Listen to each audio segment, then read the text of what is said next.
Welcome, my friends. This is the sixth and final session of our summer reading series. If you're just joining us for the first or second or third time, awesome. If you've been to every one of them, good for you. I hope you have found everything interesting and useful. I'm now going to start our presentation today by sharing my screen. I've made the point a few times that when you write something, you do not want to sit down and do it as quickly as you can. You don't want to be in any kind of rush. You don't want to do it because you feel like you have to. You do it because you want to. You really care about it. You put a lot of energy and passion and enthusiasm into it. That makes you a craftsperson. I showed you for the last time I showed you this brick of clay. And if you're an artist or a sculptor, to be specific, and you just rush to get something done, it's probably not going to be your best work. But if you are willing to put in the time and effort and care, you might end up with something very special, and you can always find ways of making it better. That's what a true craftsperson views it as. Then I told you that with my basketball story, I'd never thought of this before, but early on in the process, I envisioned my story as being inside that brick of clay. And I trusted that it was there, and it helped me relax and be more confident. So every time I came up with a new idea about characters or the setting or the plot, I'm just chipping away a little bit at a time. And once I get to the end after hours and hours and hours, I've probably put in about 50 hours onto this project so far. I was thinking about it. It's probably going to be 100 by the time it's done, but it's been a blast, so I'm willing to do it. I know that the story is going to end up exactly where I want it to be. And that'll be the same with you if you're willing to put in that time and effort. Today we focus our topic is something called the balance of ingredients. And you might be saying, Mr. Reifman, I've appreciated what you've shared so far. I am with you, but what in the world are we doing looking at a picture of a salad? It's a fair question to ask. I promise you I'm going somewhere with this. I like my students know that I like to bring visuals in that might not seem to connect to our topic, but they very much do. If you're eating a salad, and hopefully you do because it's very healthy, chances are you don't eat a salad that's only lettuce. Chances are you don't eat a salad that's only lettuce and tomatoes. It's nice to bring in a lot of different tastes. It's nice to bring in a lot of different flavors so your salad is as tasty as can be. A story is like a tasty salad. You might be saying, well, how in the world is that possible? It's because, hang on just a sec. Now would be a good time for me to see if anybody's ready to pop in. And yes, there is. Okay, perfect. A story has ingredients too, not tomatoes and carrots and cucumbers, not those types of ingredients. These are the 5 major ingredients when you write a story. You have character description or development. Maybe you use the internal external chart to come up with your ideas. Maybe you came up with your 3-dimensional bone structure to come up with your ideas. But you need information about describing the characters so people care about them and root for them. Next, information about the time and the place, the setting. Action. Usually the kid's favorite part of a story to put in is action. You want to just get to the good part. That's what I thought of when I wrote the Chase Manning books. I know character and setting are important, but when I was a kid, I would remember reading books that were like 4 straight pages of setting. And I was like, no, it's too much. Get to the good part, get to the action. So I wanted every chapter to be full of action. Dialogue, you want people talking in the story because it makes things so much more interesting. Finally, internal thinking. That means what is going on in the character's mind. The reason why I strongly suggested to you recently to use the first person point of view where where the main character is telling the story is because it opens up tons of great opportunities for internal thinking. If you have a narrator who's a third person narrator telling the story, we don't get deeply as much into the internal thinking. Now, the reason we do the ingredients is so that we can avoid this. This is a no. This is what we do not want. This is a basketball story. It's not the one I'm doing now, but it's a different one. The game started and number 7 scored. A minute later, he got the ball and scored again. The coach of the other team got mad and called a timeout. The team huddled. The coach told the team that they needed to stop number 7. The coach said that the other team's best player was destroying his team. That's not really storytelling. That's like a report. It's almost like your teacher asked you to do a summary of the story, and that's what it would look like. It's you telling about what the story is going to be about. It isn't the story itself. So when you use a balance of ingredients, you avoid this type of reporting because you don't want to report, you want to write the story as if it's actually happening. This is better. It's just a little bit of it, but it's still much better. This is like you're watching the movie of the story as if it's actually happening now. That's what you want. Wow, the announcer said. The Mustangs can't stop number 7 on the Vikings. The game continued. Kevin James got the ball again, dribbled twice, and scored. Timeout, the Mustangs coach declared. Huddle up, guys, he yelled to his team. Men, if we're going to win this game, we have to stop James. He's destroying us. That's better because there's dialogue, there's a little action, maybe a tiny bit of character description. So it's considered better storytelling. Another thing that a balance of ingredients allows you to do is write a story that people can envision. This is another poor example. You know, I like to start off with poor examples sometimes before going to the good ones. My friend and I were walking down the street.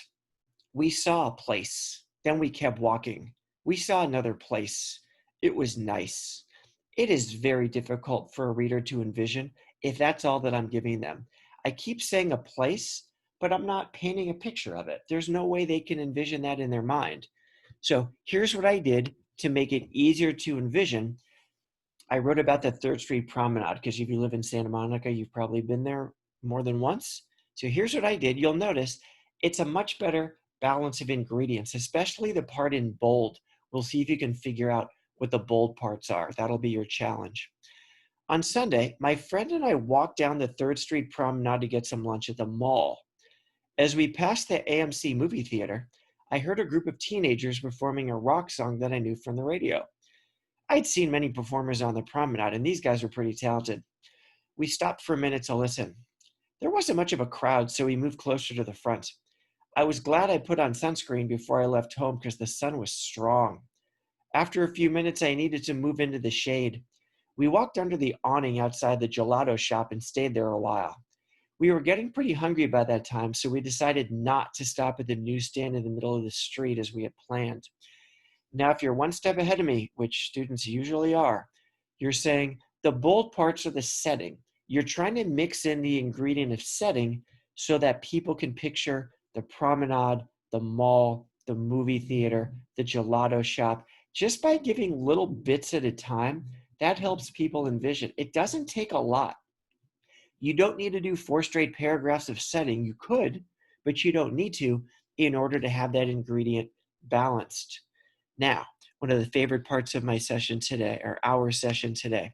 This is a page from Chase Against Time. I shared a few last time, and I really like doing that, and I think you like that.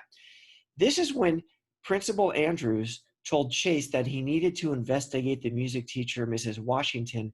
He didn't think he needed to because he didn't think she did it, but he did as he was told. And this is the part when he's walking over to the music room to talk to her. If you read the book, you might remember it. Here we go. Mrs. Washington had the door to her office propped open, probably because of the day's heat. Now, right away, you're probably saying, okay, you started off with some setting, and that's exactly what I did. As I continue to read, maybe you can pick out the different ingredients that I put in. Can you pick out the dialogue? Can you pick out the character description? Can you pick out the action or the thinking? Here we go. The room wasn't air conditioned, and I'm guessing she was hoping a nice breeze would flow between her front door and open back window. Excuse me, let me let somebody else in here. All righty. As I approached the entrance, I heard a loud sobbing noise. Sure enough, when I stuck my head in, I saw Mrs. Washington sitting at her desk crying. She saw me standing there and motioned for me to come in. I sat down next to her and noticed that she really did look upset.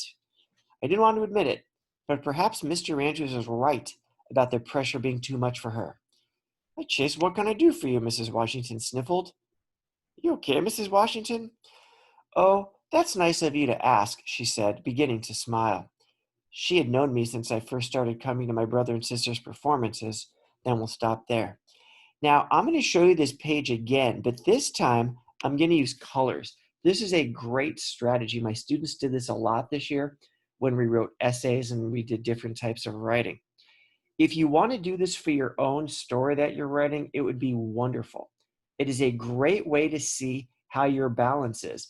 because sometimes you think you have all 5 ingredients in there, but you really don't. You have a lot of 2 of them, or maybe some of 3 of them, but there might be 1 or 2 that you don't have at all, and this could help you find it. So on the page that follows, anything in purple is character description, green means setting, red means action, blue means dialogue, and orange means internal thinking. Without further ado, here is that exact same page using color. Now, one thing I didn't realize at the time, I didn't mix the colors together very much. It's pretty much all green at the beginning, all setting. Then it becomes all red for the action. Then I put in some internal thinking in orange.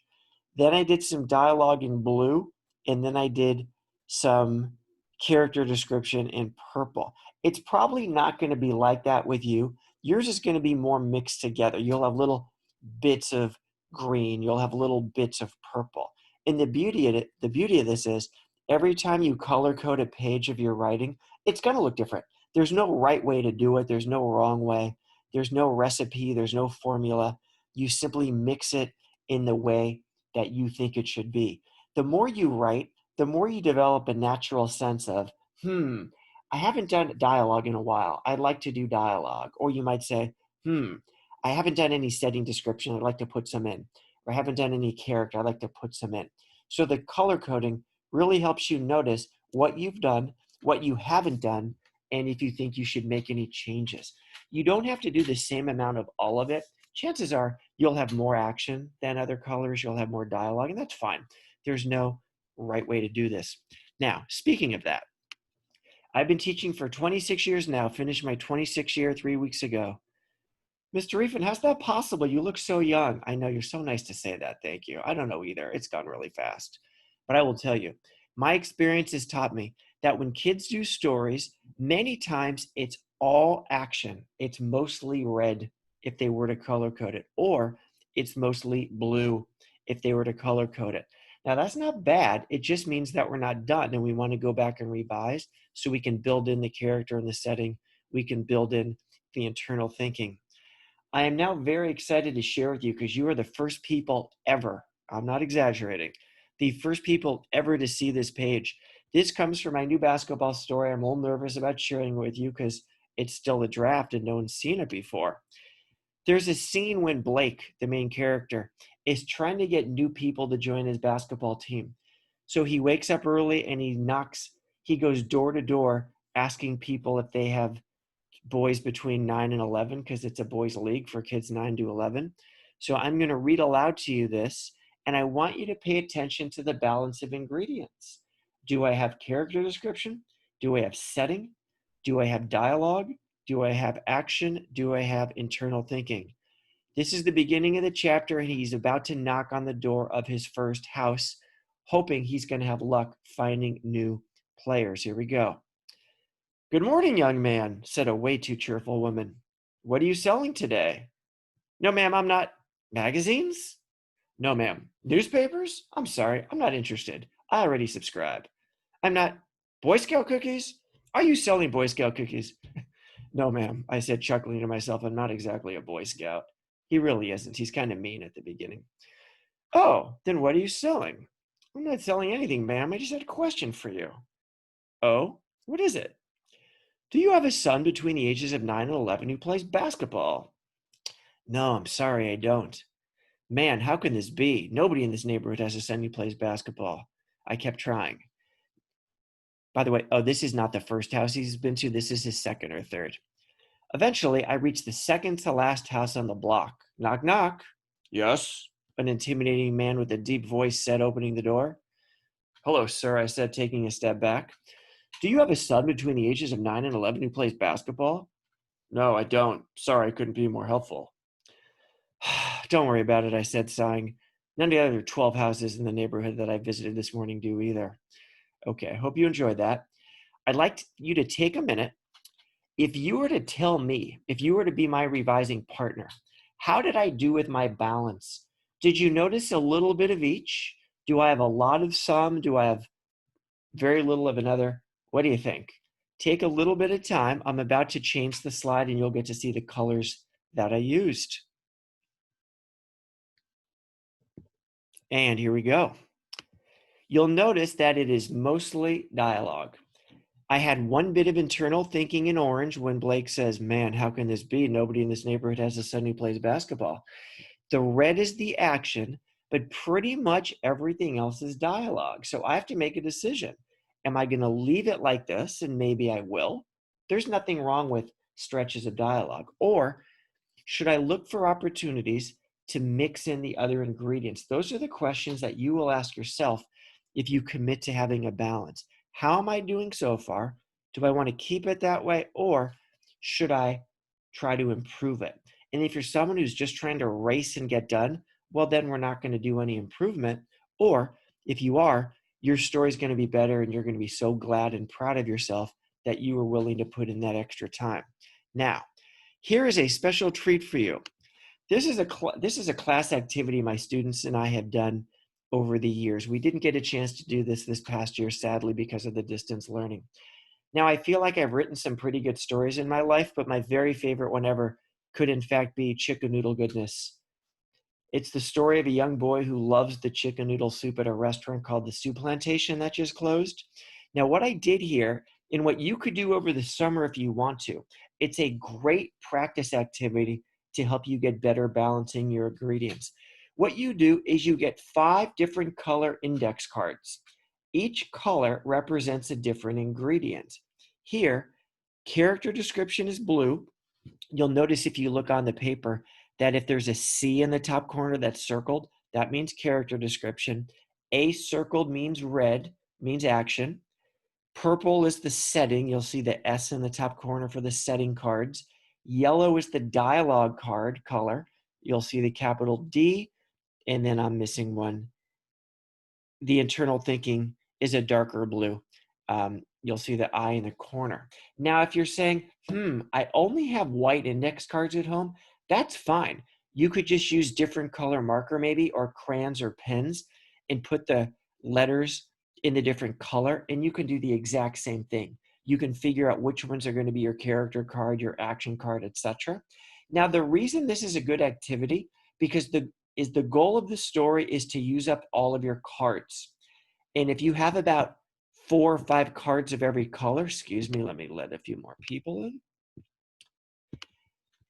If you have a few of each color, then you're kind of forced to have the different ingredients. There's no way you can forget, because when you see them left over, you'll know that you need to go back and fill them in. So I started with character description. My name is Sam and I love chicken noodle soup.